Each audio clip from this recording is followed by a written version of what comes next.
Teman-teman selamat siang, para ketua komite Dewan Kesenian Jakarta periode 2023-2026. Terima kasih sudah datang di acara Bincang Santai Ketua Komite bicara pengalaman kerja program terkait ekosistem, tujuan, capaian, dan kendala-kendala. Di ujung periode kerja kita, kayaknya penting deh, maksudnya teman-teman berbagi gitu. Ini kebutuhannya untuk hands over ya, dan juga catatan refleksi untuk publik ya. Sebenarnya apa yang udah kalian kerjakan atau kita kerjakan, terus apa dampaknya dan tujuannya, juga apa kendala-kendalanya sebetulnya, sehingga kita bisa memahami apa yang sedang diupayakan sama DKJ melalui komite-komite ini lebih transparan dan akuntabel gitu ya. Jadi apa yang sedang ditujukan, apa kendalanya, dan capaian yang diinginkan.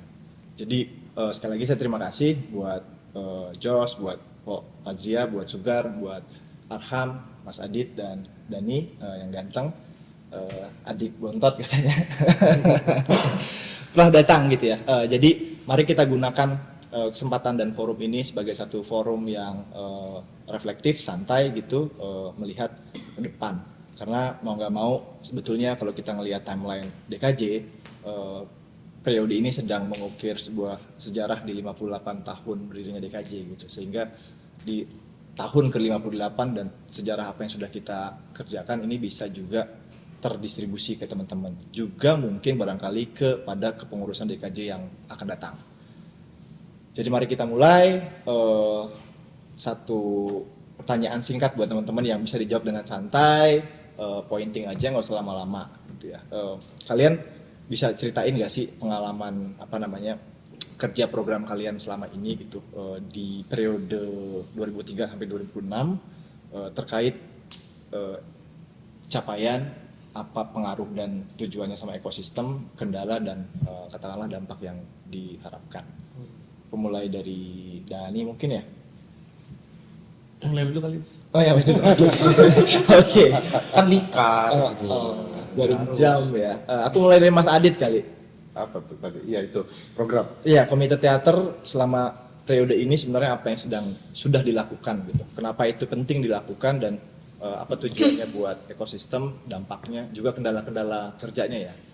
Sehingga kita bisa belajar satu sama lain sebetulnya. Tentu bisa pakai frame ekosistem dalam pengertian yang sangat formalis ya, negara, pembinaan, pengembangan, pemanfaatan gitu, atau juga teman-teman punya mekanisme yang lain dalam merancang program. Ya. Thank you Bro Tian. Asik. Satu komite sama gue benar. Nanya. Enggak.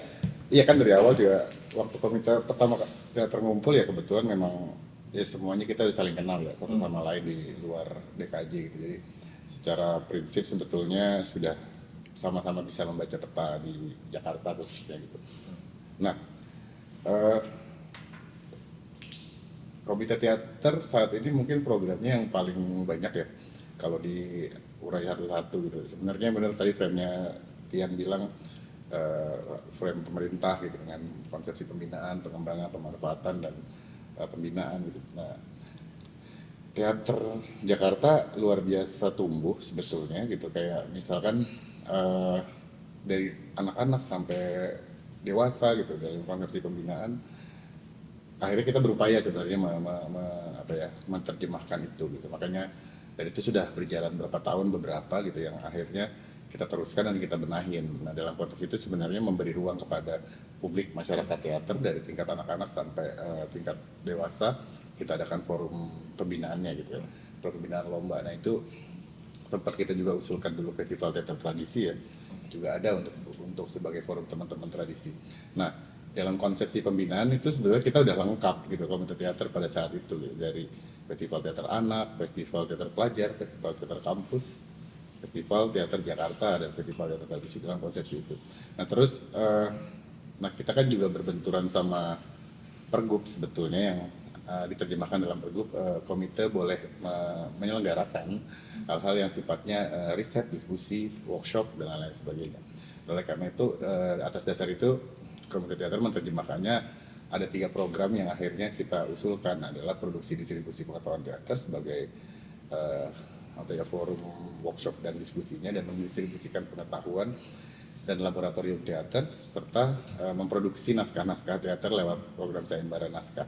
Nah dari situ pun dalam konsepsi pembinaan sebetulnya. Yang non pagelaran ya. Ya non pagelaran lah kalau bahasa pemerintahnya, program non pagelaran. Nah ini program pagelaran gitu. Tapi sebenarnya outputnya juga bisa saja pagelaran kan, output dari sebuah program itu.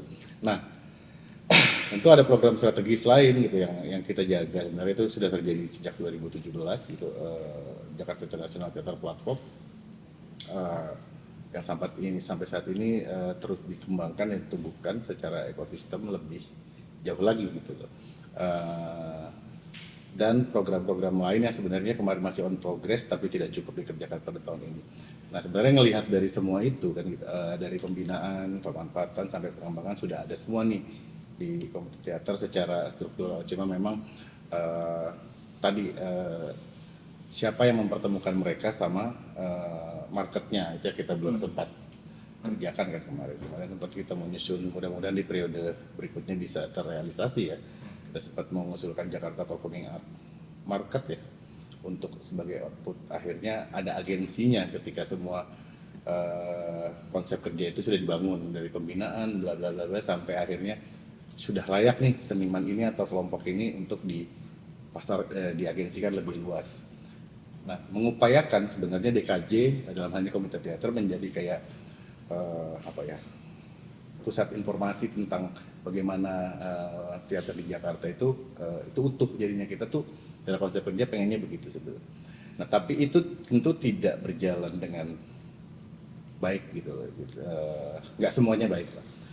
Terutama kan dalam kendala yang paling sering terjadi ya adalah anggaran yang tidak pernah kita bisa prediksi gitu, situasinya gitu. Ya DTP kita mengalami ya 2024 kita tidak punya anggaran sama sekali, sementara program itu harus diretas, harus dijalankan dan lain sebagainya dengan segala upaya agar ekosistemnya tetap tumbuh. Nah itu positioning kita tuh kadang-kadang ada di tahap itu, mungkin komite lain juga kayak gitu ya. Nah, terus kan ya terus tumbuh dan akhirnya hampir semua program kita akan mengalami kendala seperti itu. Nah tentu dialektika di Komite Teater tuh terus berjalan dan sangat organik gitu. Ada problem apa segala macam ini masalahnya ini, oke kita cari begini. Akhirnya semua program syukurnya 3 tahun ini semua terselenggara gitu dengan kerja-kerjanya. Tapi kalau ngomongin kendalanya apa, paling utama adalah keberlanjutan. Bagaimana kita menjaga keberlanjutan itu, bagaimana kita menjaga spirit itu tetap berjalan gitu, dan mempelajari hal-hal yang baru dari setiap program itu menjadi kata kunci sebetulnya. Nah, Kadik itu dulu deh, mungkin nanti bisa jadi. Ini menarik ya, ini kita simpan dulu sebenarnya karena apa yang dilontarkan sama Adit tuh jangan-jangan nanti di chapter kedua kita bisa elaborasi. Yang lo maksud itu kalau di lo tuh gimana sih? Sorry, jadi lo gue. Bisa kayak gitu tuh sebetulnya. Saya mau pindah ke sastra kan juga menarik ya. Ada sastra masuk sekolah, ada tengara, ada kritik sayembara sastra gitu ya. Ada kuliah gitu yang kemarin terakhir, dan semuanya kayaknya kalau program sastra tuh penuh gitu semua gitu ya. Kemarin terakhir kuliah penuh gitu, terus sampai ada di relay gitu. Apa sih yang sebenarnya sedang dilakukan sama Komite Sastra dengan semua program itu? Iya, sebenarnya kalau Komite Sastra itu kan sama seperti teman-teman mungkin ya, ketika masuk kami kan juga membaca apa yang sudah dikerjakan sama Komite Sastra sebelumnya gitu. Jadi kita melihat kalau sayembara itu kan sifatnya ada apresiasi juga dan regenerasi bagi penulis, entah itu novel, entah itu puisi, entah itu kritik gitu. Akan tetapi kan kalaupun kita sebagai komite kita sebenarnya ingin menjaga ekosistem semuanya bisa tumbuh, tapi ternyata nggak bisa tuh di grab semua, nggak bisa diambil semua, sehingga kita harus memilih. Dan dalam hal ini kadang-kadang juga menjadi dilema gitu, karena kayak puisi kita udah 2 tahun atau 3 tahun kita tidak melaksanakan sayembara naskah puisi gitu, tapi novel kemarin 50 tahun alhamdulillah ada, kritik ada, tapi cerita anak baru 1 kali kayak gitu kan. Jadi kita kadang berdebat yang mana yang harus didahulukan gitu, mana yang ekosistemnya masih harus kita perhatikan. Mungkin kalau cerita anak di kementerian sudah ada gitu, di badan bahasa ada, mungkin yang lainnya ini yang baru bisa kita jaga. Nah itu kalau di tingkat untuk apresiasinya ya. Kalau pembinaannya kan kita punya sastra masuk sekolah. Nah ini juga baru sebenarnya walaupun diusulkannya sudah sebelum periode kami. Nah kenapa akhirnya ini muncul? Karena itu kebutuhan untuk pembinaan berjenjang di sastra belum ada, nggak seperti teater gitu. Dia bahkan dari pembinaan itu sudah ada festivalnya, artinya ada muaranya kan. Anak-anak yang sudah dilatih ini mau diapakan gitu. Nah kalau di sastra kan belum, mereka baru diajar untuk mencintai dan mengenal lebih dalam. Jadi yang selama ini bayangan mereka, oh nulis itu begini ya. Nah begitu ketemu sastrawannya bisa jadi kan pandangannya berubah gitu. Dan apalagi sekarang sudah ada FLS 3N. Nah jadi sekolah-sekolah itu makin membutuhkan pembinaan.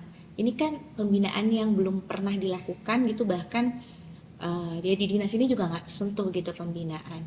Nah kemudian produksi pengetahuan, kita punya Tengara, sudah 13 edisi.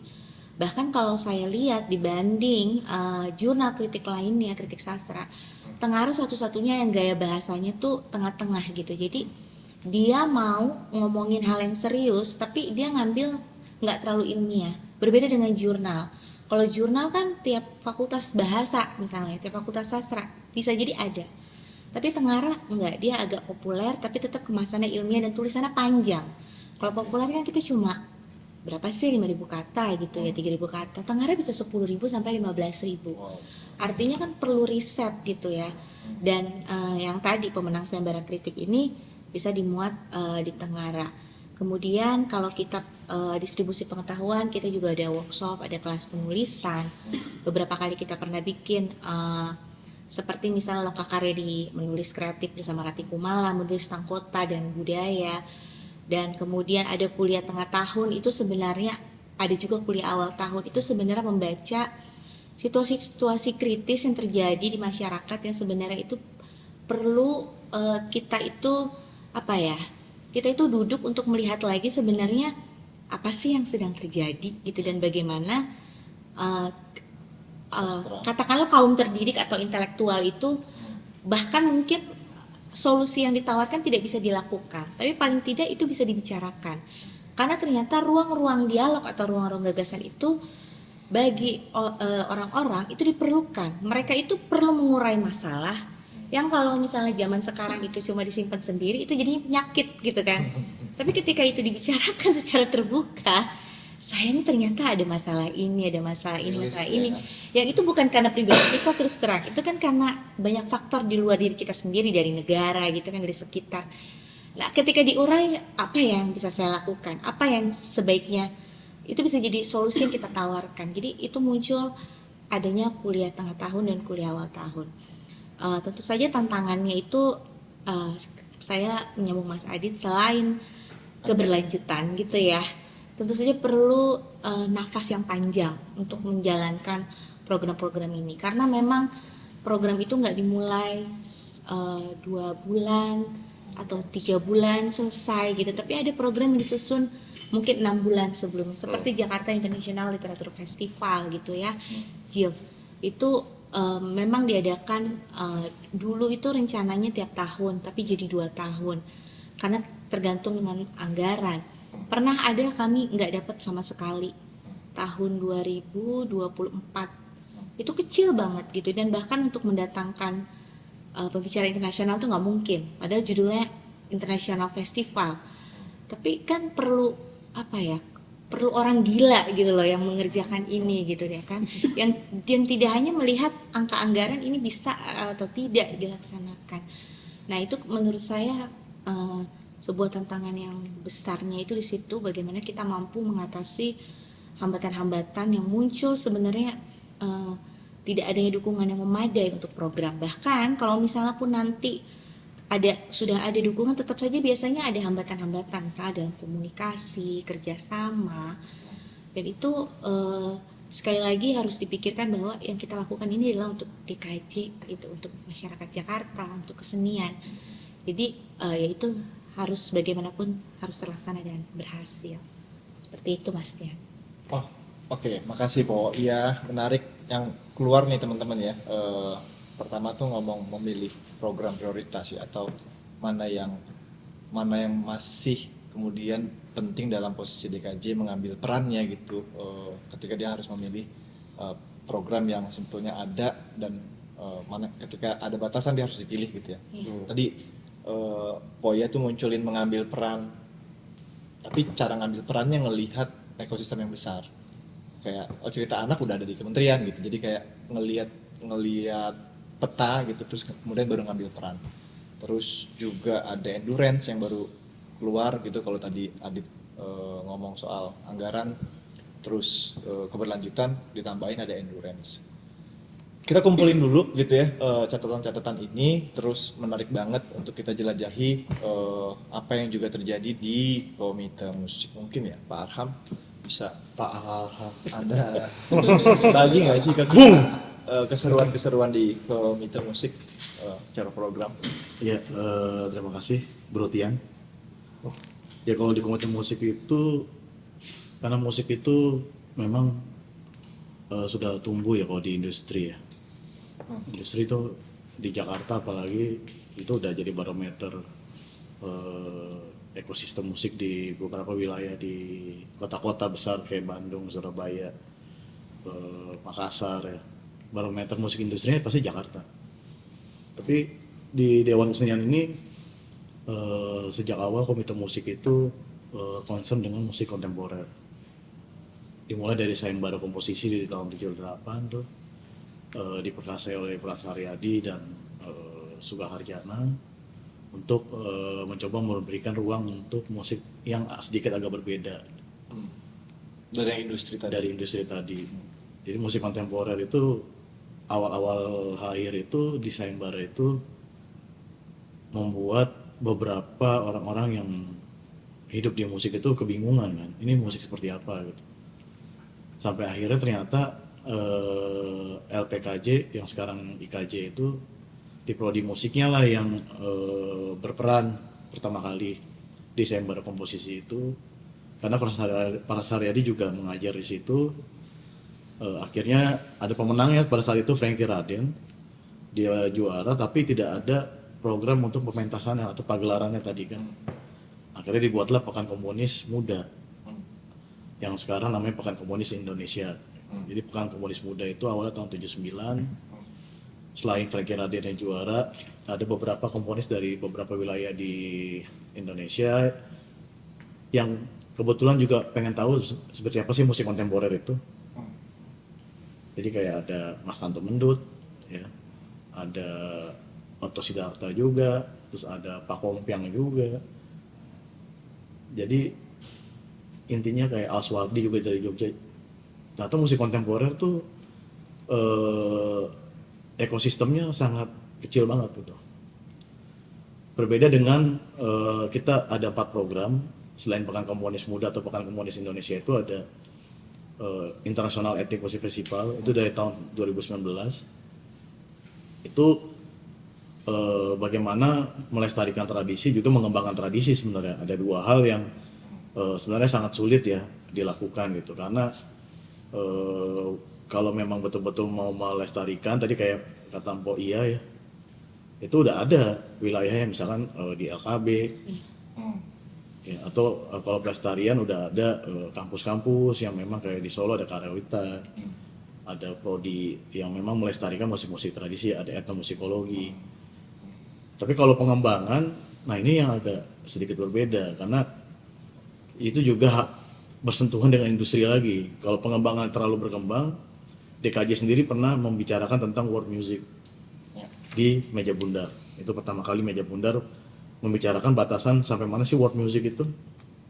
Jadi kalau etnik dengan world music itu sebenarnya sangat berbeda gitu. Nah ini yang menjadi sebenarnya agak sulit dalam sisi kuratorial.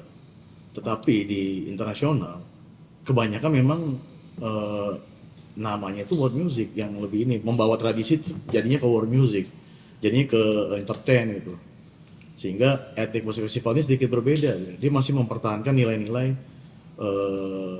tradisi Nusantara ya, seperti alat musik, ritual musiknya, pelaku seninya, musisinya.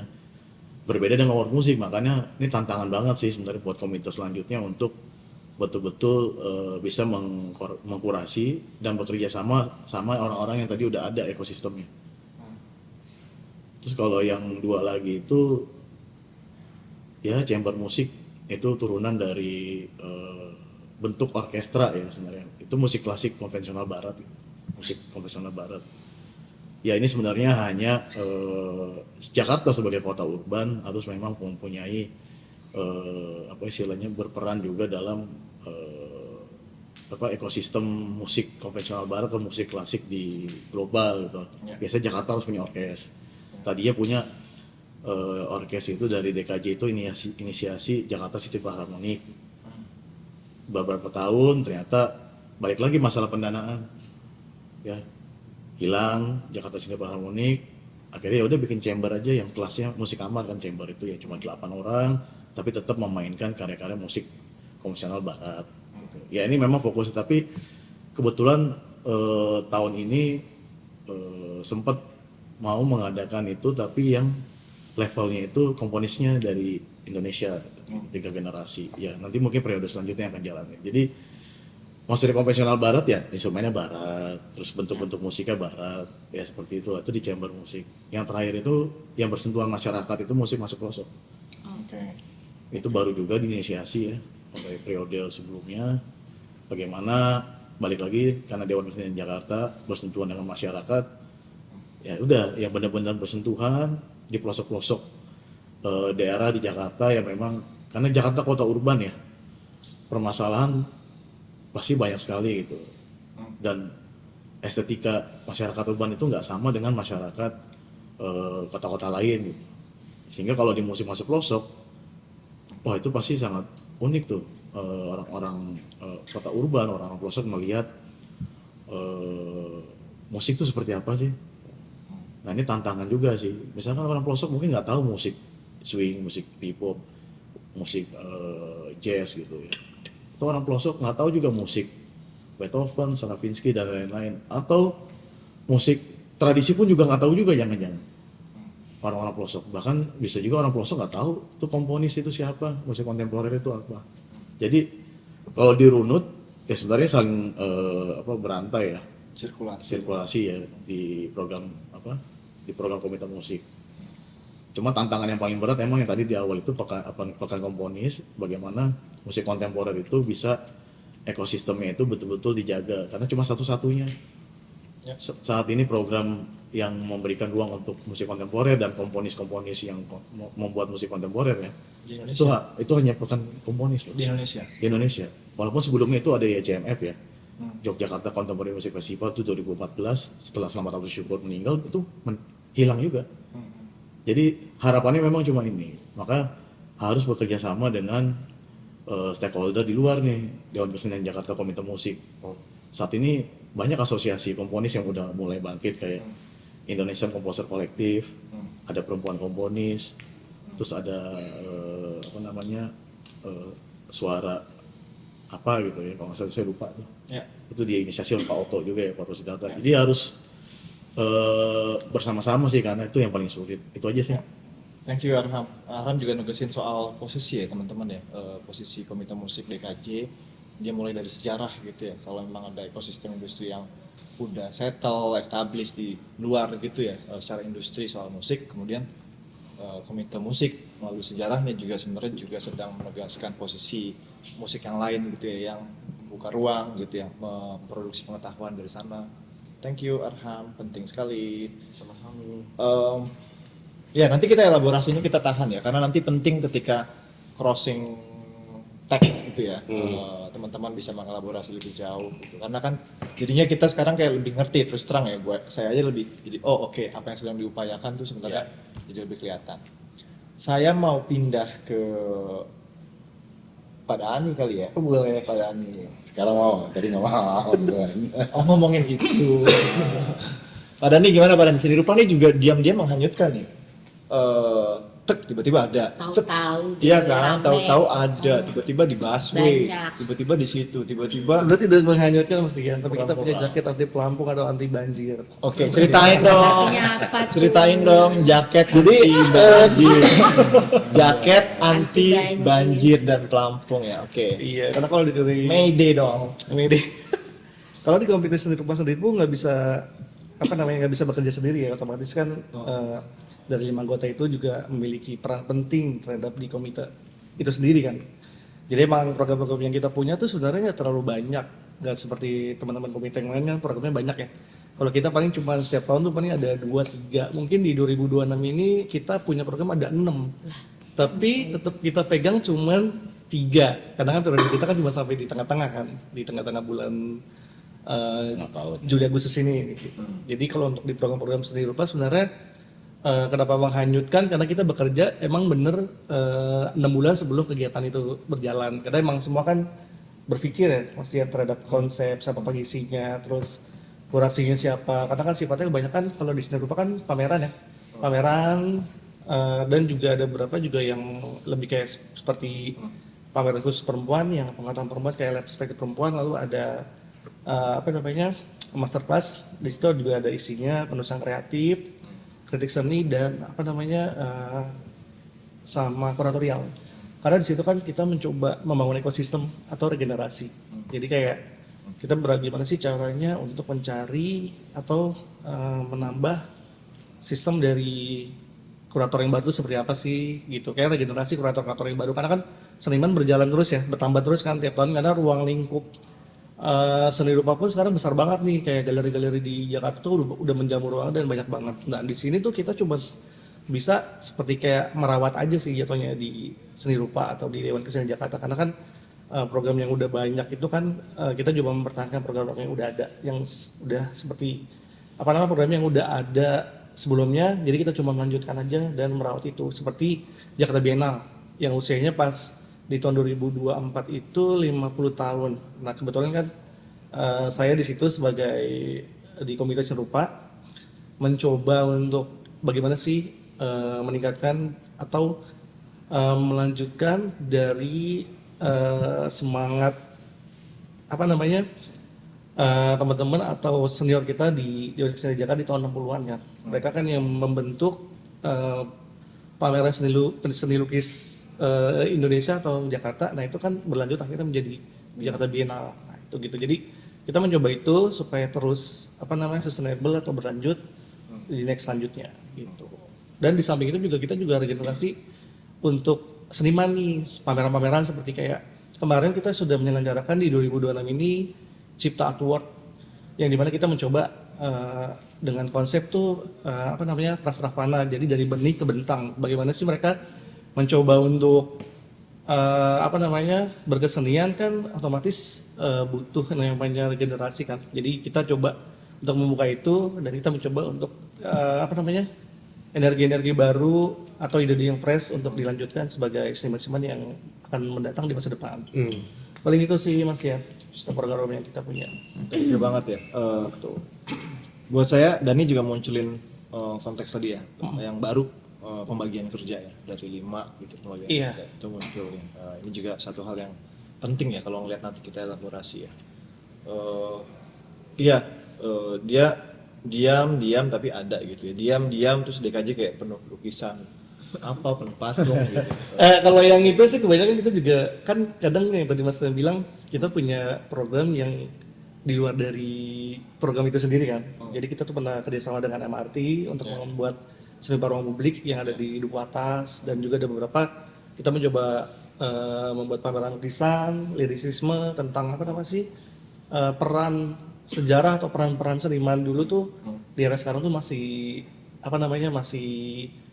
relevan gak sih sama anak-anak sekarang gitu. Karena kan kebanyakan seniman-seniman sekarang kan butuhnya instan ya, dengan ada ChatGPT atau beberapa referensi yang begitu cepat teknologi. Jadi kita coba menampilkan itu kembali. Misalkan kayak kemarin kita ada program yang namanya kan serial video konten sejarah. Jadi kita mengangkat semua seniman-seniman yang era-era tahun 70-an, 80-an kita angkat kembali di tahun ini. Seperti kayak kemarin kita 2025 ada program itu dengan mengangkat Nasar dan Rusli. Itu bagaimana sih perjalanan hidupnya untuk membuat atau membangun ekosistem yang ada di tim ini. Karena kan beliau kan salah satu pencetus dan peran penting seniman tuh ada di tim tuh beliau. Ya. Di 2026 ini saya mencoba mengangkat kembali tentang Zaini.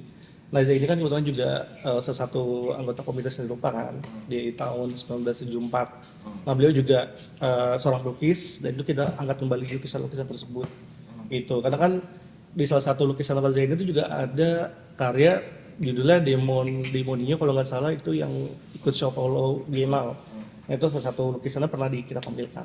Itu juga sebagai acuan supaya semangat baru ibaratnya kayak pembangunan ekosistem itu tuh nggak bisa seinstan ini loh dengan lukisan-lukisan yang bercerita gitu. Oke. Terus sih, Mas. Menarik juga jadi diingetin dan ini munculin juga hal yang serupa sebetulnya ya sama teman-teman gitu ya dari sisi kesejarahan, kesadaran posisi generasi, terus juga aware sebetulnya sama pola perubahan yang terjadi di masyarakat sosial kontemporer hari ini gitu ya. Gimana kemudian kelindan antara layer-layer itu sebenarnya dinavigasi sama teman-teman di seni rupa. Kita simpan dulu, kita simpan sudah di terakhir ke Jos di Komite Tari. Buat saya pribadi sebenarnya Komite Tari ini yang lumayan barangkali konsisten sama satu wacana yang terus menerus diartikulasikan ya, semacam ada agensi tertentu gitu yang ingin diupayakan lewat tari dan imajinasi tertentu, dan kayaknya konsistensi ini penting gitu ya untuk dilihat gitu karena selalu punya relevansi misalkan sama seni warga dan kota gitu. Kamu bisa ceritain nggak sih Jos semua hal yang terjadi di Komite Tari dan program-programnya? Oh ya, kalau secara kewacanaan gitu ya, kami selama 3 tahun terakhir dari 2023 sampai 2026 mengangkat sekaligus mengembangkan juga wacana koreografi sosial gitu. Jadi ini yang kami letakkan sebagai landasan berpikir terhadap bagaimana kita mau menavigasikan program-program di Komite Tari gitu. Tentu karena wacananya sendiri dia bukan wacana yang definitif gitu, program-program yang dikerjakan di dalamnya pun kemudian juga turut melebarkan wacana itu gitu. Nah ini tapi juga nggak bisa melihat koreografi sosial itu dia secara eksklusif muncul di periode 2023 karena sebenarnya praktiknya sudah berlangsung, sudah diartikulasikan sejak periode sebelumnya gitu. Jadi memang ini digulirkan, dia memang semakin tajam, di saat yang sama juga semakin meluas lah gitu. Dan lalu kemudian bagaimana kami menavigasikan program-program di Komite Tari baik yang formal dalam artian yang memang sudah terregistrasi, terdata gitu ya, ataupun juga program-program yang sifatnya itu kerjasama kepada beberapa pihak. Kami melihat kalau di Komite Tari itu kami menstrukturkan program itu ke dalam tiga fokus kerja lah gitu. Satu dia program produksi pengetahuan, itu ada telisik tari, dan kemudian juga kerja-kerja kemitraan dengan yang lain-lain gitu. Lalu ada pengembangan kapasitas artistik seperti artistic development. Kayaknya 2024 kita lintas komunitas ini pertunjukan pernah mengerjakan ini bersama-sama. Terus lalu yang satu lagi itu dia fokusnya kepada komunitas gitu. Secara program terjemahannya ada di Jakarta Dance Meetup gitu, yang sebenarnya gulirannya udah juga cukup jauh dari 2 periode sebelum ini gitu. Dan lalu kemudian kita ada satu festival Jikon yang dia itu sebenarnya jadi kanal muara gitu, semacam simpul dari seluruh apa yang dikerjakan di program-program terpisah, kemudian itu dipercakapkan di dalam konteks festival sebagai ruang pertemuan gitu. Nah, iya, saya pikir kemudian bagaimana wacana ini dikembangkan tentu tidak hanya datang dari Komite Tari saja gitu, tapi juga terhubung dengan teman-teman komunitas, individu, periset, dan juga ini ya dia melintasi batas-batas medium. Kami banyak terinspirasi juga dengan apa yang dikerjakan oleh kawan-kawan teater, teman-teman film, sastra seni rupa. Saya pikir ini pemikiran wacananya juga lintas disiplin, di saat yang sama dia juga interseksional gitu. Jadi memang bagaimana itu kemudian terus terjaga dan berjalan selama 3 tahun belakangan, ya begitu. Kalau saya kemudian menuliskan ini juga sih di Komite Tari itu paradigmanya, apa yang kami lakukan sebagai council itu ada 2 kaki lah. Satu di kerja ekosistem, secara khusus ekosistem tari, dan kemudian di satu sisi lagi dia bagaimana melihat pantulannya terhadap seluruh gejala sosial yang sedang terjadi gitu. Dan di sini kemudian wacana itu tersebut menemukan artikulasinya lah gitu. Jadi juggling di antara keduanya, bagaimana untuk mencoba selalu relevan, tentu juga dengan banyak uji coba, mitigasi resiko tentu. Kalau teman-teman tahu, kami banyak bekerja dengan kawan-kawan marginal gitu, jadi yang sebagai apa ya, kayak sebagai sekumpulan orang-orang yang tentu punya seperangkat privilege, bagaimana kita kemudian memastikan ruang aman, tak bisa yang sama wacana ini tuh tetap harus diletakkan agar kita tidak sepenuhnya baik wacana sosial atau politik kemudian tidak sepenuhnya tunggal, di saat yang sama wacana ekosistemnya sendiri, ekosistem kesenian juga kemudian tidak tunggal gitu. Ya. Jadi selalu ada tantangan keduanya ini tuh yang berusaha dinavigasikan bersama-sama kalau di Komite Tari gitu. Ya. Gitu. Cukup. Ya, menarik ya, muncul koreografi sosial dan fragmentasi yang berlangsung dalam ketidaktunggalan ya. Menavigasi fragmentasi sosial itu sendiri sebenarnya kan sebagai satu lanskap koreografinya gitu. Yang sebenarnya kalau kita ngomongnya lebih spesifik, dia juga berpantulan dengan apa yang kita bayangkan sebagai ekosistem seni pertunjukan itu juga. Gitu. Ya, Komite Tari juga sebenarnya memproduksi pengetahuan lewat telisik tari ya. Telisik tari. Jadi kayak sastra kan juga punya Tengara gitu ya. Ini juga satu hal yang perlu Kebetulan banyak banget anak sastra yang menjadi kontributor telisik tari. Nulis soal tari juga. Betul, anak sastra sama anak teater mostly. Oke, nanti itu kita simpan di chapter 2 sedikit ya. Boleh. Juga nanti mungkin kita singkat sedikit chapter 2-nya. Aku mau ke Sugar gitu sekarang. Ini juga nggak tahu, Komite Film barangkali punya kemiripan sama musik barangkali gitu ya. Karena ada industri besar yang terjadi di luar sana. Terus kemudian gimana ya Komite Film di periode ini sebenarnya memposisikan dirinya secara programatik terhadap ekosistem dan environmental film itu sendiri di Indonesia atau di Jakarta. Bisa cerita nggak, Gar? Iya, sebenarnya mirip-mirip gitu ya. Mungkin program-program di Komite Film juga sebenarnya banyak yang melanjutkan dari program-program sebelumnya gitu. Mungkin kalau The Jakarta Biennale juga udah ada dari tahun 70-an gitu.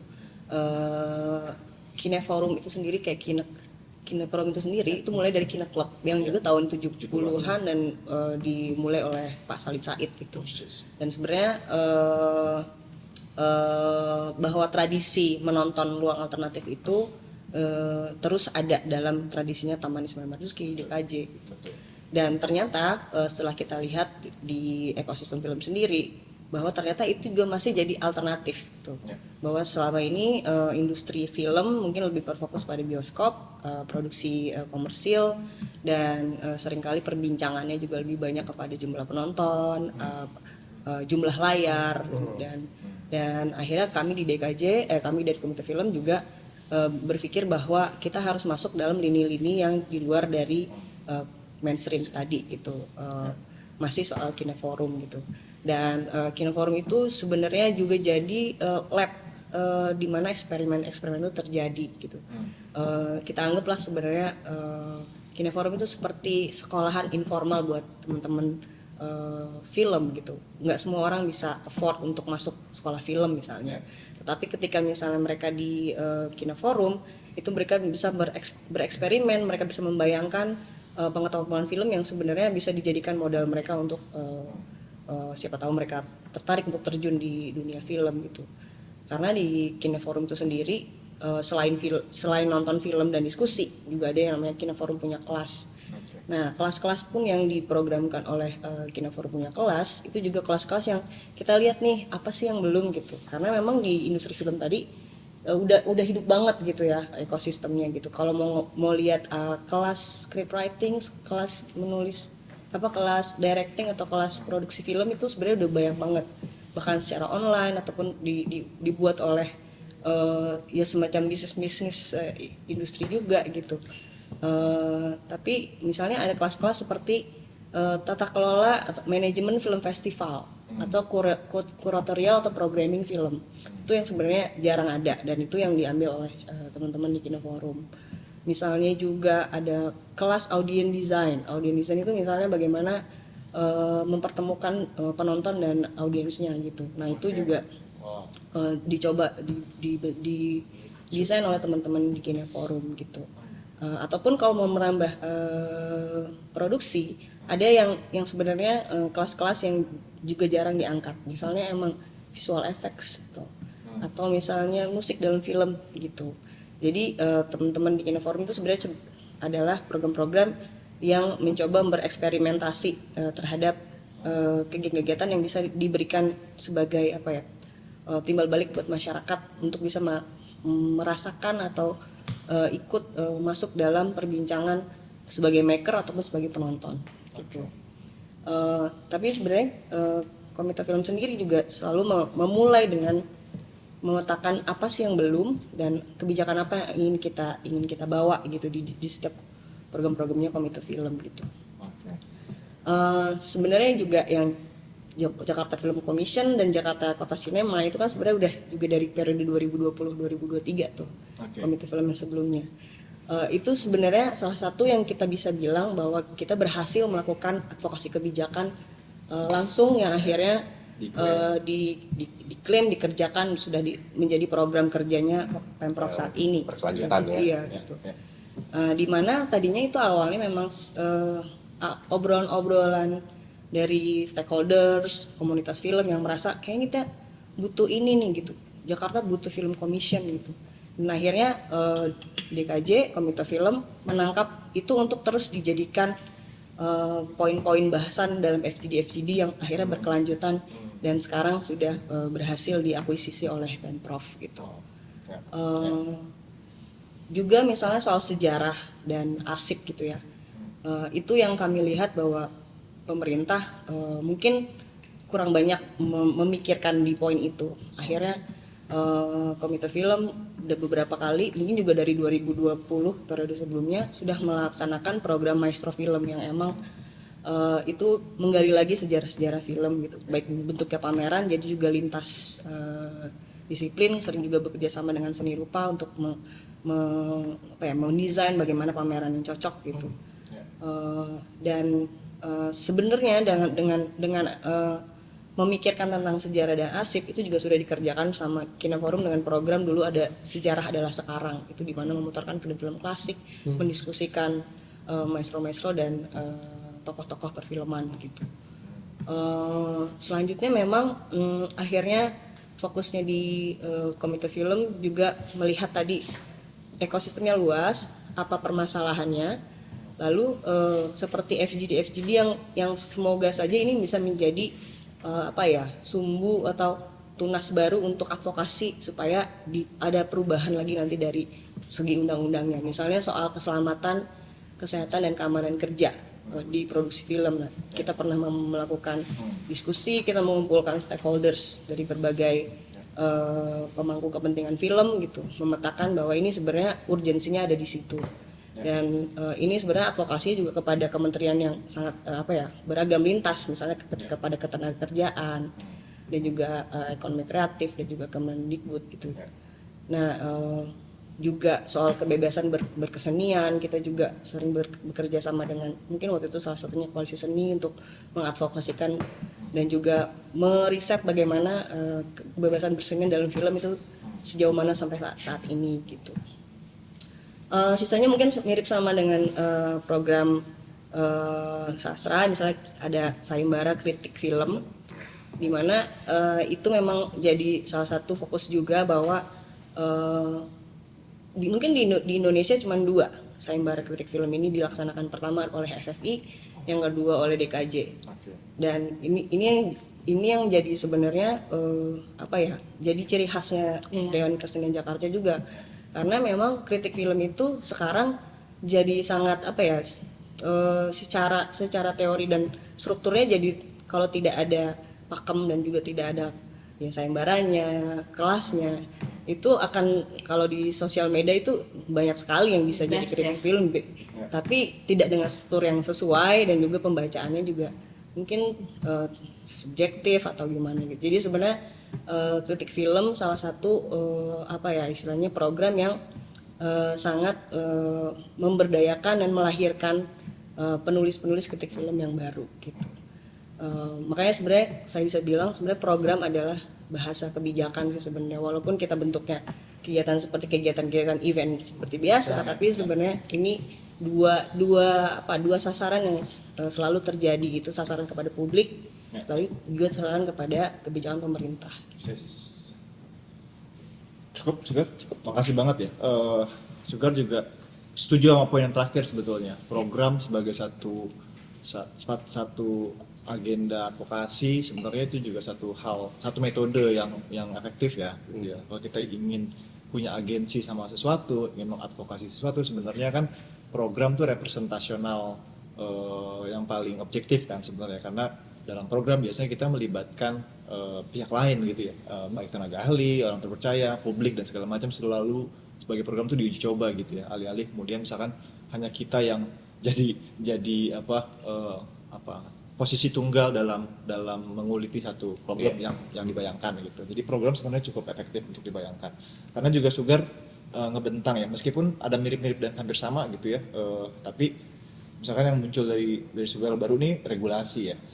Tadi dia muncul yang SOP standar keselamatan kerja. Dia komite film ketika dia masuk ke dalam lanskap industri yang besar gitu, yang disenggol tuh juga regulasi gitu. Jadi ketika masuk ke dalam yang levelnya strategis, dia masuknya ngambil pointing kecil mungkin gitu ya, SOP keselamatan, terus itu tapi penting banget gitu masuk. Tapi di konteks yang lain, misalkan sejarah Kine Club dan Kine Forum memang ya karena saya diarsip gitu ya, itu memang tahun 68 sampai 70-an itu yang paling masif film sebetulnya. Hampir setiap bulan ada pemutaran film Iran, pemutaran Kanada, lalu banyak banget gitu ya. Nah, kemudian Komite Film menempatkan Kine Forum gitu dalam semua program yang tadi ya, kuratorial, kelas, audience design, produksi dan macam-macam, sebagai jembatan ya, kalau yang setangkap ya, sebagai jembatan alternatif untuk publik yang selama ini ngelihat film kan sangat privilege ya, sangat jauh gitu. Ini orang lewat Kine Forum bisa belajar gitu, siapapun dan gitu. gratis Gitu. Itu jadi jembatan menurutku gimana menempatkan film di masyarakat, juga masyarakat di film gitu ya. Itu oke. Ini kita bisa saling intip, seru juga ya. Program satu sama lain gitu, ngebayangin ternyata yang diupayakan dan yang sedang dikerjakan sama teman-teman tuh kayak gitu. Bahkan sebenarnya kan kalau ditemukan irisannya bisa punya kecenderungan kolaborasi seperti tadi Sugar sama Seni Rupa misalkan ya, pameran maestro sastra dengan teater dan tari dengan macam-macam, dengan film dan musik gitu. Ini penting banget gitu. Mudah-mudahan teman-teman siapapun yang nonton gitu bisa juga ngelihat bahwa di tengah perubahan likuiditas area atas kesenian dan kebudayaan, ruang-ruang dan batas-batas yang kaku gitulah antar bidang kesenian tuh dia makin lebur gitu. Meskipun juga punya konsekuensi pembacaan yang rumit gitu ya, ketika dia melebur terus harus dibaca dengan kayak gimana, itu kan juga tantangan buat kritik hari ini gitu juga ya, ngelihat form macam kayak gitu. Nah, waktu kita mepet teman-teman, jadi saya mungkin akan lompat gitu ya.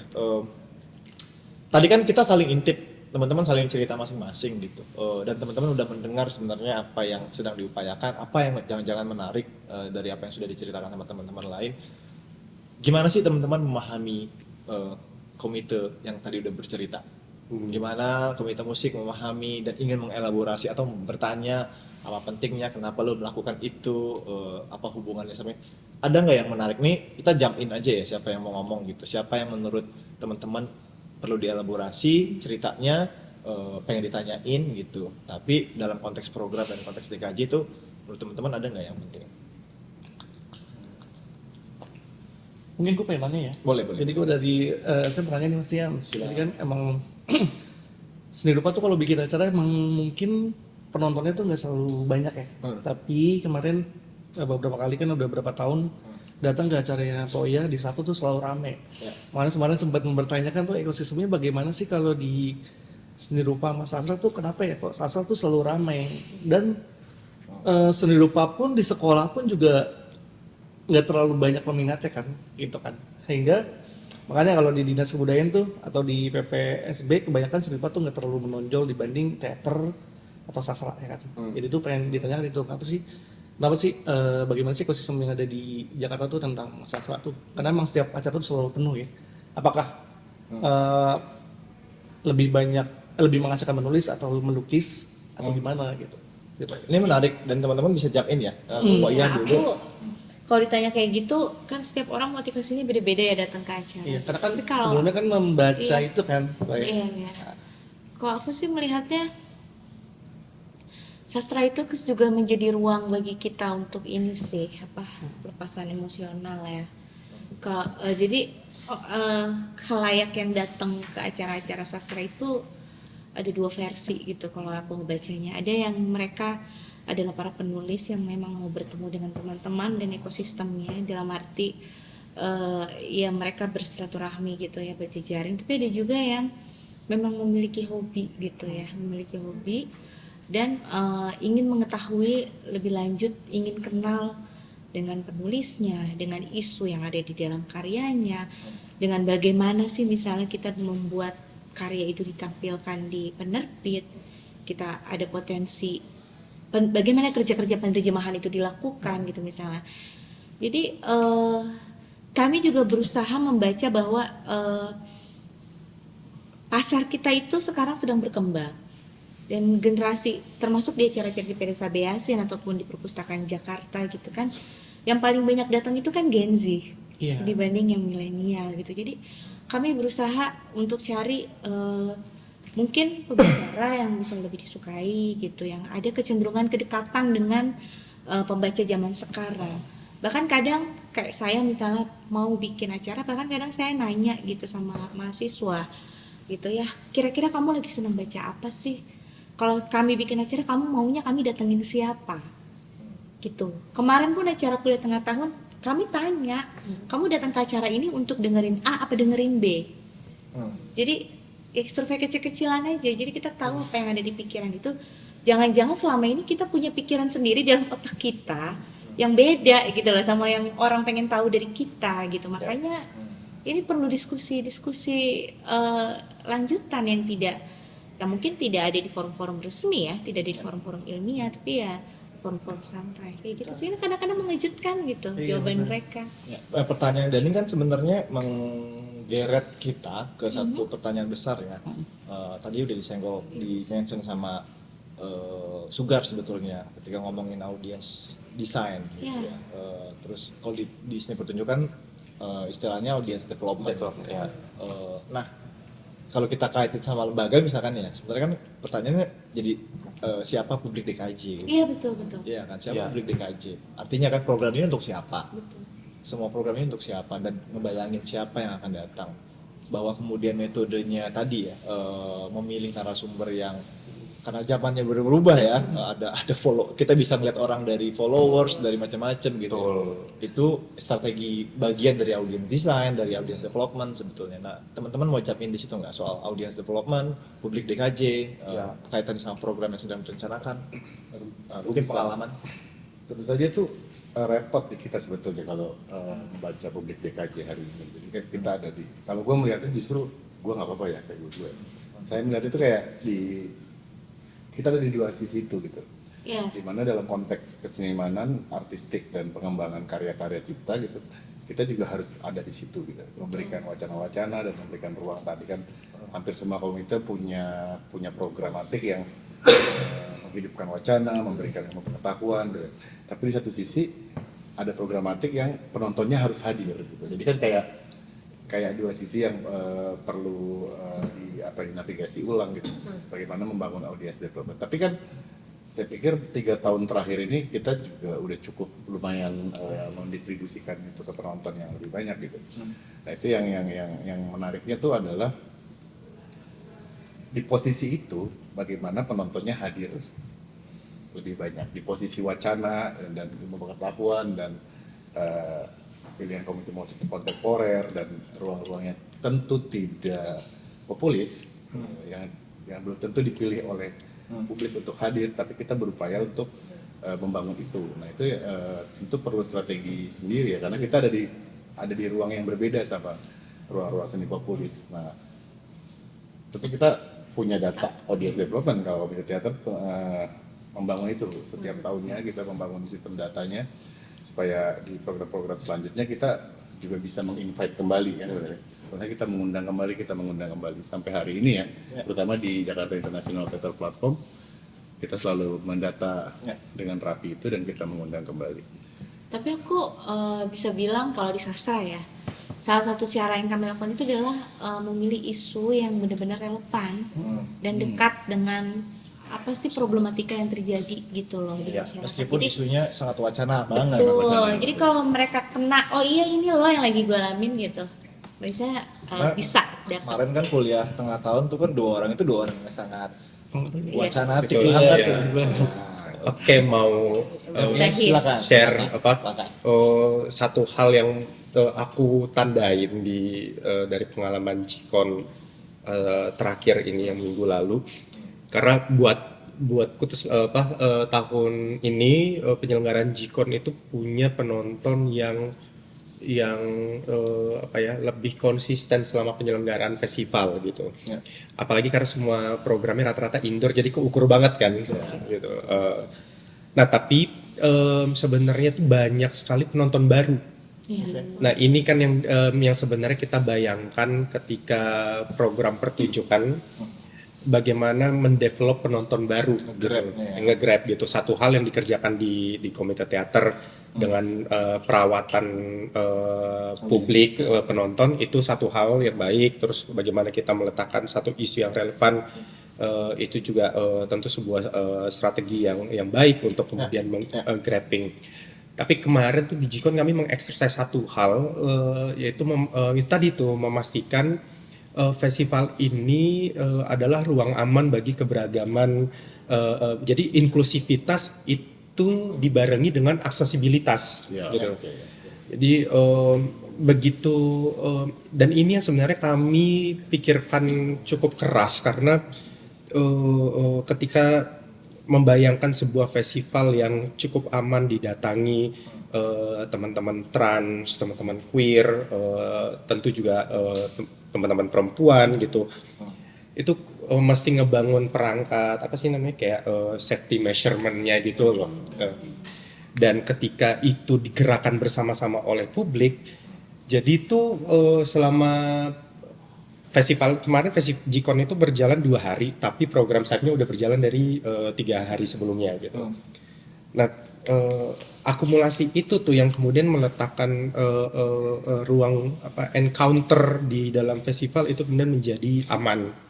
Dan ini sepertinya tapi ini aku bukan sebuah ajakan kemudian untuk menjadi pelibatan teman-teman ini sebagai token ya, tapi saya pikir mungkin program-program di Dewan Kesenian Jakarta itu bisa meletakkan hal-hal ini tadi gitu. Kalau kita mau berbicara inklusivitas, pastikan kita berbicara akses gitu. Oke. Gitu kan. Jadi dan selalu ada keberpihakan seperti yang tadi Pok Iyah bilang gitu. Resource itu udah pasti terbatas, so we need to choose which the priority gitu. Jadi dari situ kemudian festival itu dia juga punya relevansi yang aku pikir dia nggak cuma spesifik tapi dia juga lebih lebar gitu.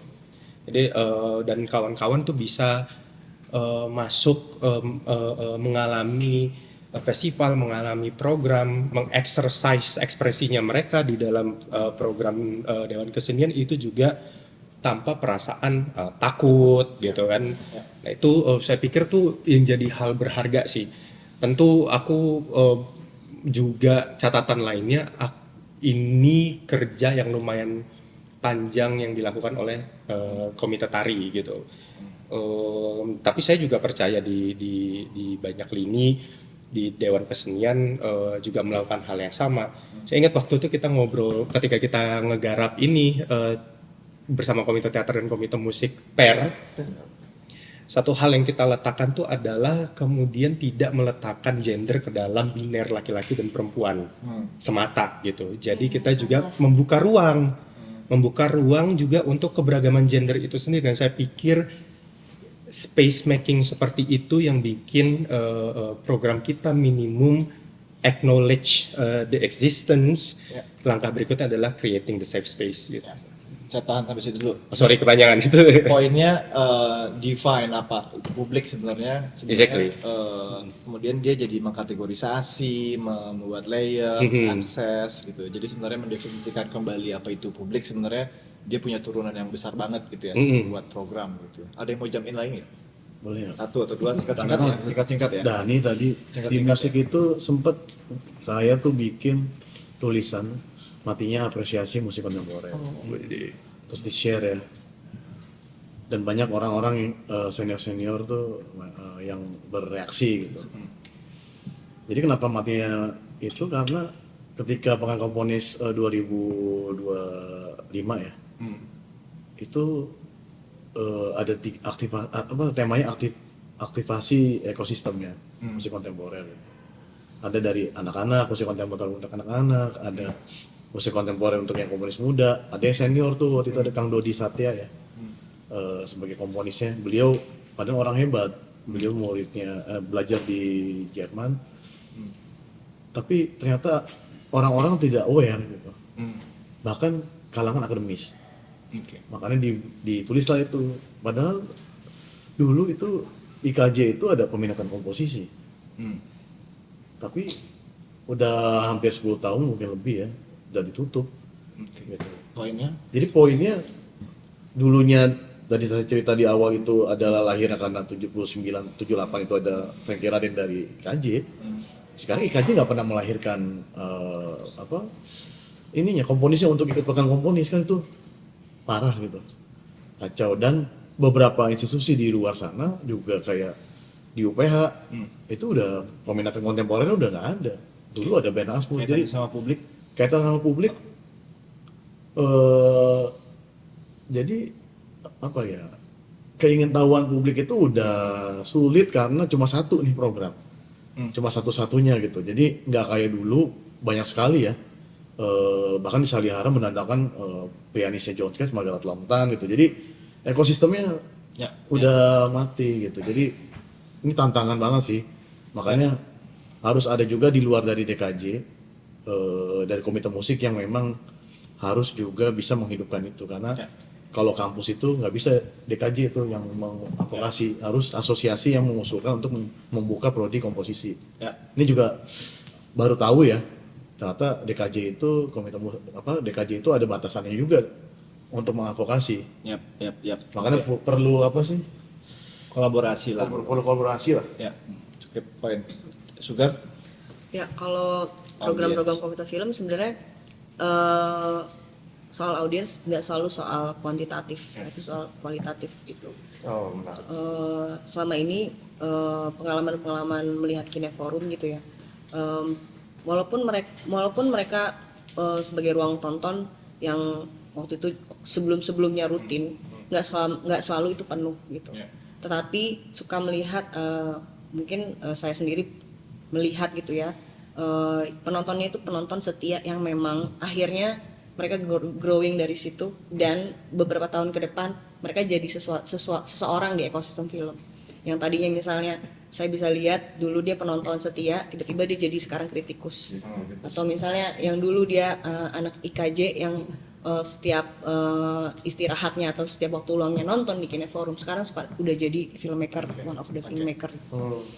Nah, di situ waktu zaman Kino Forum terus rutin dan reguler, dan kita bisa lihat bahwa akhirnya penonton itu tumbuh dengan macam-macam. Akhirnya baik itu bukan hanya dari penonton tapi juga dari teman-teman yang terlibat, dari volunteer, dari programmer yang sekarang akhirnya mereka mengisi posisi-posisi penting juga di ekosistem film gitu. Nah, mungkin kalau misalnya Komite Film mau menghadirkan penonton film yang sebenarnya punya jumlah penonton puluhan juta di bioskop itu, kita nggak akan bisa masuk ke situ karena mungkin kita akan harus menghadirkan tokoh artis seperti siapa Ansel Prilly atau siapa Star gitu. Mungkin kita tidak masuk ke situ dan akhirnya kita masuk di jalan-jalan sepi yang dimana penonton-penonton Indonesia tidak kenal gitu.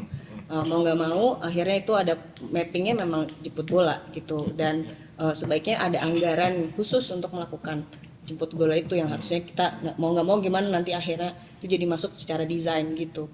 Misalnya Kino Forum juga membentuk lahirnya satu festival baru, Kids and Youth Film Festival, Next Sims, yang dimana fokus ke generasi muda. Nah itu mendesainkan supaya penonton sekolah muda dan mahasiswanya datang. Dan itu memang ketok pintu satu-satu, telepon gurunya harus datang gitu. Tapi ternyata ruang KIT membutuhkan itu, dengan organically juga mereka akhirnya datang dan itu rame gitu. Tapi juga ada penonton-penonton yang memang sebenarnya kita khususkan gitu. Misalnya kayak program ngomongin 98. Kita juga nggak nyangka itu rame. Tapi ternyata bekerja sama dengan komunitas di luar film seperti LBH Apik atau pokoknya yang urusannya soal aktivisme justru malah bisa menggait. Jadi mungkin itu tadi ya, saling silang komunitas dan saling bersinergi dengan yang lain. Tapi gue tambahin dikit boleh? Dikit banget ya. Ya dikit. Nggak, tentu kalau ngelihat positioning hampir semua komite kan tidak meletakkan ini pada hal-hal yang populis. Artinya itu kan konteksnya gitu. Nah tentu harus ada cara berpikir setara dengan pemerintah terkait. Misalkan dalam hal dinas kebudayaan atau yang kuasa anggaran. Artinya kita punya KPI yang sama antara Dewan Kesenian dan pemerintah. Jadi nggak harus hal-hal yang sifatnya gigantik, nggak harus sifatnya ekspektasi. Jadi KPI kita tuh sama, adalah pewacanaan tuh DKJ seperti ini, sehingga nggak ada tuh istilah kok programnya sepi gitu. Misalkan memang kita tidak hanya kualitatif soal tadi kan sebenarnya kan banyaknya kualitatif penonton. sebenarnya. Tapi wacananya terdistribusi, itu terpenting, dan post eventnya juga didistribusikan gitu. Poinnya oke, bagus. Sebenarnya itu yang ditunjuk sama Sugar ya. Sugar munculin biner gitu ya, bahwa pertanyaannya kenapa sepi kalau seni rupa sastra baru itu kan rame gitu. Itu kan sebenarnya dalam ukuran yang tunggal gitu ya, bahwa kuantitas dia jadi ukuran kadang-kadang. Tapi kalau kita ngelihat posisi binernya sebenarnya Sama aja. iya, yang segmented juga itu punya kualitas gitu. Jadi Sugar munculin persis yang dikuatkan sama Adit sebetulnya gitu ya, bahwa publik itu juga jadi biner sebenarnya. Kita tuh juga punya program-program yang kecil tapi berat gitu. Ada yang besar tapi juga emang berat juga sih kalau digaji yang besar. Nggak ada yang ringan. Kadang gue pernah ditanyain ini sama beberapa UP dan Jangan nanya lagi please, nih waktunya udah. saya cuma nambahin. Jadi tuh Curhat kayak aja dia. ditanyain berapa sih yang datang, berapa hari datang gitu. Ukuran Pada kemarin pameran Zaini, kayak gitu. pameran Zaini sebulan berapa yang datang, cuma 1.200. Itu sedangkan sidang libur sekolah saat itu kan gitu. Karena sebagai pengetahuan. Ya ini juga bagian dari kita mendeskripsikan kegiatan dan program sebetulnya kalau kaitan. Dan nanti baliknya sebenarnya ke strategi. Benar. Ya, poin pentingnya sebenarnya publik itu penting, seberapa penting nanti kemudian didiskusikan gitu. Karena itu juga pertanyaan yang penting sebenarnya buat siapa program-program yang DKJ lakukan sebetulnya. Dan apa impactnya, indikatornya apa. Ini karena seru dan waktu kita juga nggak terlalu panjang teman-teman, udah nggak kerasa udah sejam lebih. Menarik gitu ya. Teman-teman udah saling cerita dan kayaknya baru kali ini mungkin gitu kita ngobrol di meja bundar terus saling intip, saling dengar gitu. Pertanyaan terakhir sih sebenarnya, dari lebar, luas, kuat, definitif dan berimpactnya program teman-teman ini kan, kalau kita tadi list dan catat semuanya kayak program yang powerful, kuat, punya impact, punya kesejarahan, ada sadar posisi generasi, memproduksi pengetahuan, itu oke banget gitu semuanya ya. Nah, jadi kalau ngelihat 6 komite dengan semua programnya, sebetulnya menurut teman-teman seberapa jauh ke depan barangkali gitu ya. Sebenarnya ketua komite dan komite itu punya kontribusi buat kebijakan-kebijakan yang dibikin sama DKJ. Kalau ukurannya program tadi ya, ini kan program ini kayak mewakili ekosistem besar ya. Kalau kita ngomongnya semua lapis kesenian ya, teater, musik, film, sastra, tari, dan seni rupa gitu. Programnya masif, semua layernya disentuh gitu. Semua kendala yang juga tadi kelihatan, tantangannya kelihatan. Sebenarnya dari semua program yang masif dan keren ini, sebenarnya seberapa jauh dan seberapa penting sih peran seorang komite atau ketua komite dan komite itu dalam menentukan kebijakan-kebijakan yang ada di DKJ. Kalau apa yang ku alami gitu di Komentari, penting peranannya dalam konteks bagaimana kebijakan itu katakanlah dirumuskan hingga kemudian let's say muncul rekomendasi atau kebijakan yang juga dia ejawantah itu dalam program gitu kan. Ya. Penting karena komite kemudian mengerjakan ini bersama dengan ragam jejaring untuk kemudian mewujudkan program ini gitu. Tapi aku tuh selalu menjaga bagaimana ini tidak centralized di komite tarinya gitu atau di Dewan Kesenian Jakarta. Sebenarnya ini aku agak tarik sedikit di beberapa waktu belakangan komite tari itu juga mengkritisi apa yang kita bayangkan sebagai keberlanjutan gitu. Kalau jadi itu gimana kita mencegah ini untuk tidak menjadi centralized terhadap komite tari. Bagaimana kalau wacananya yang bisa diteruskan di level Komite yang lain. jejaring program ini sendiri gitu. Lalu kemudian aku misal gitu sebagai ketua komite tari mungkin bagaimana itu dinavigasikan gitu. Ya salah satunya itu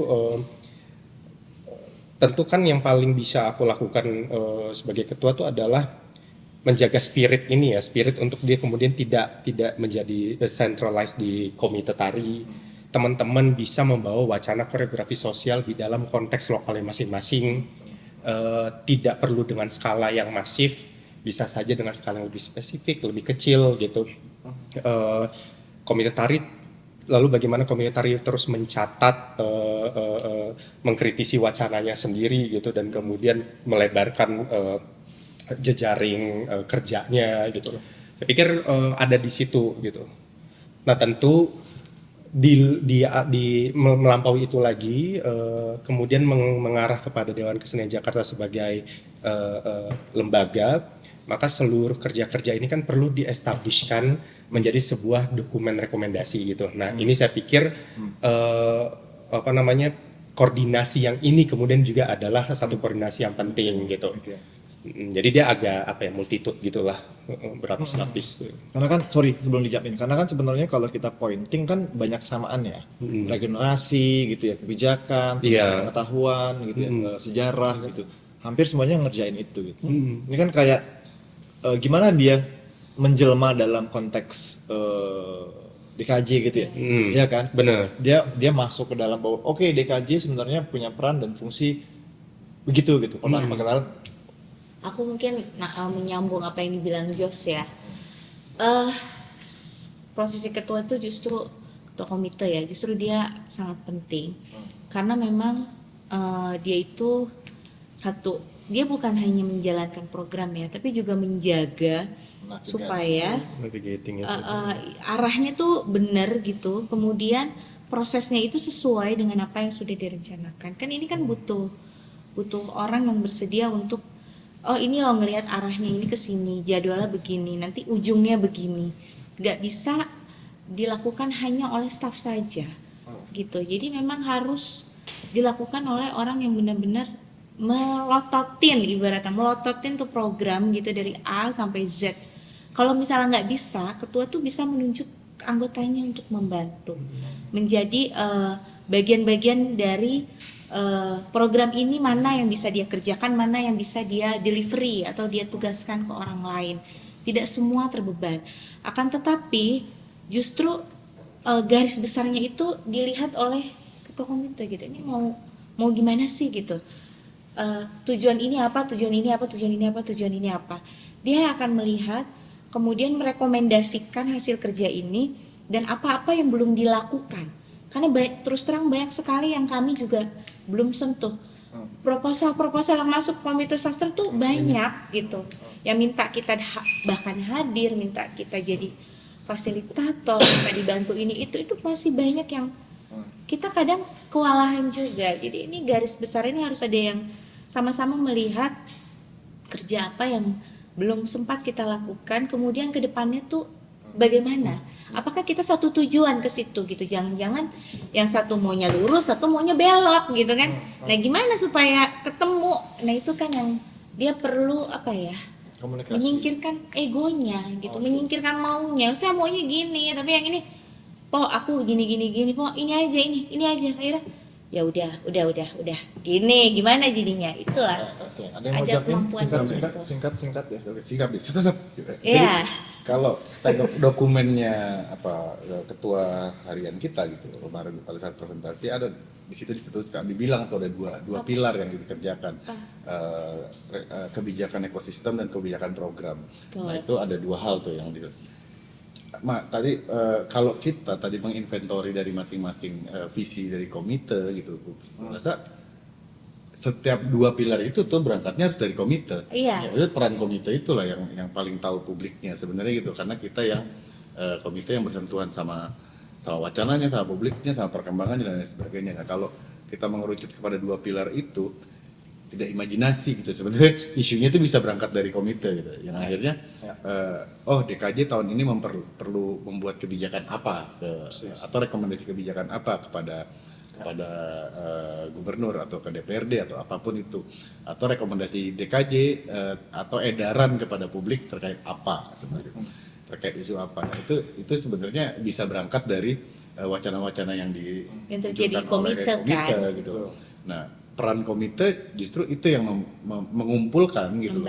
Mengumpulkan mendata gitu apa aja sih yang ada di isu yang sedang ini, dan akhirnya kita mengeluarkan rekomendasi apa. Jadi tidak imajinatif gitu, tiba-tiba kita harus advokasi A atau advokasi B, tapi sebenarnya tidak berangkat dari isu yang paling dekat dengan kita gitu.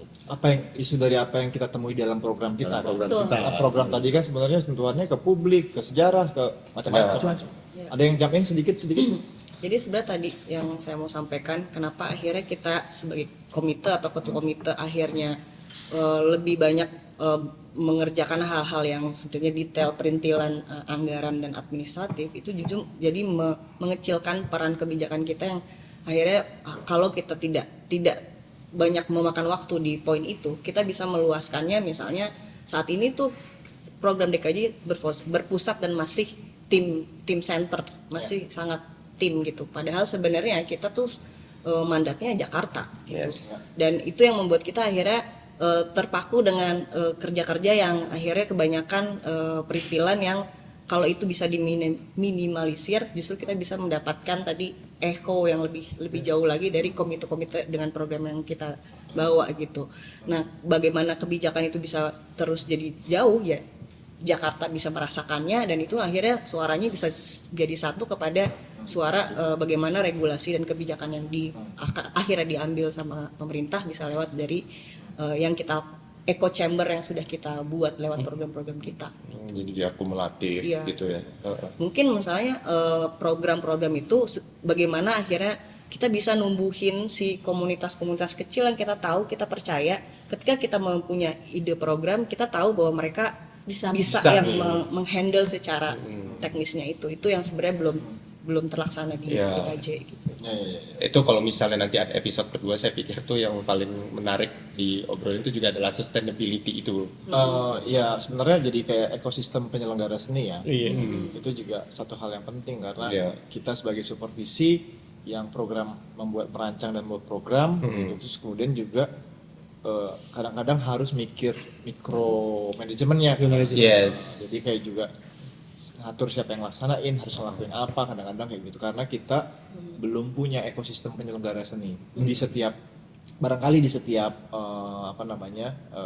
skena seni ya, misalkan ya sesederhana kalau kita mau ngikutin, ini melebar ya, sorry, ngikutin apa sistem yang ada sekarang gitu ya, dengan soal kelola tipe 1, soal kelola tipe 3, atau soal tipe 3 yang membayangkan ada pihak ketiga.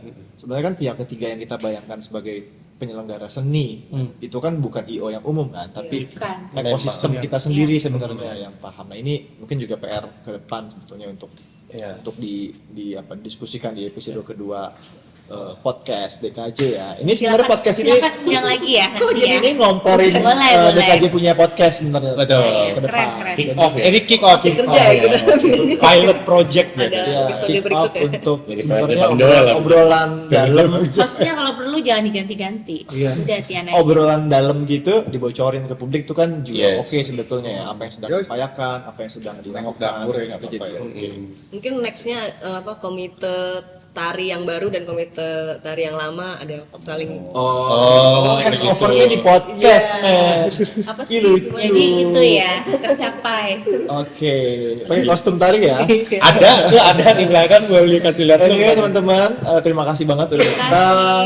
Dani, Terima Jos, kasih. Poya, Sugar, Arham dan Mas Adit. Makasih banyak udah datang. Ini berharga banget kalau buat saya sendiri gitu ya.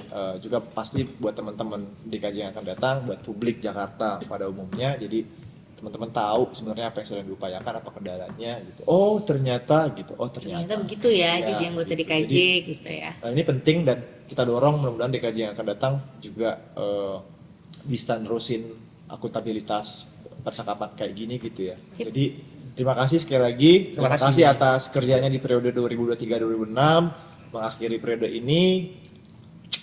Sampai ketemu lagi. Selamat siang. Selamat siang.